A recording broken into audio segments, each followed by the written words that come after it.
Assalamualaikum warahmatullahi wabarakatuh.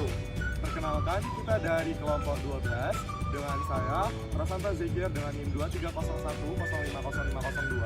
Saya Fata Yasin dengan NIM 2301050499. Saya Ainun Nabila Putri dengan NIM 2301050497.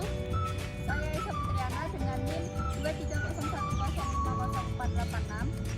Di sini kita akan menampilkan beberapa video daripada hasil observasi dan wawancara kami mata kuliah bimbingan dan konseling yang diampu oleh dosen Bu Kurniana Bektiningsih.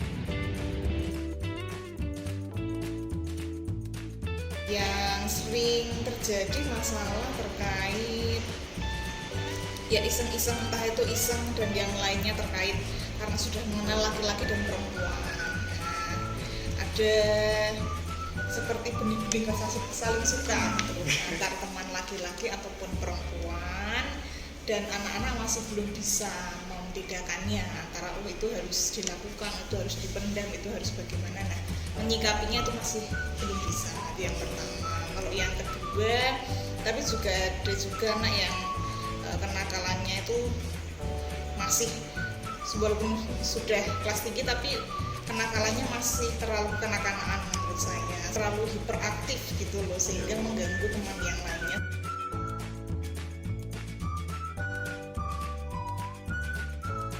Kalau dalam kasus pembulian sendiri di kelas saya pun juga masih ada terjadi seperti pembulian secara verbal, ecek-ecekan, terus mengungkapkan fisik orang, ejek-ejekan yang mengejek fisik.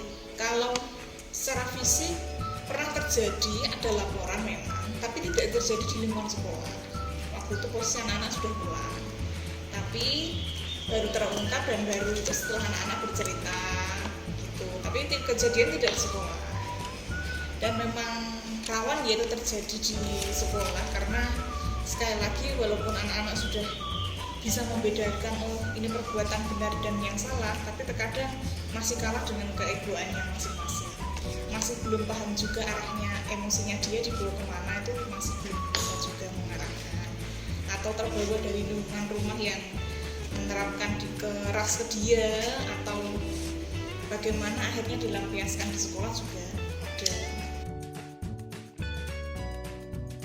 Yang jelas kalau ada laporan terkait tubuh fisik ya fisik, terus kemudian ada anak atau orang tua merasa ada yang tidak terima dengan perlakuan dan yang lainnya, kalau kejadiannya di sekolah dan itu melibatkan anak-anak, nah kita nggak bisa menyelesaikan sendiri.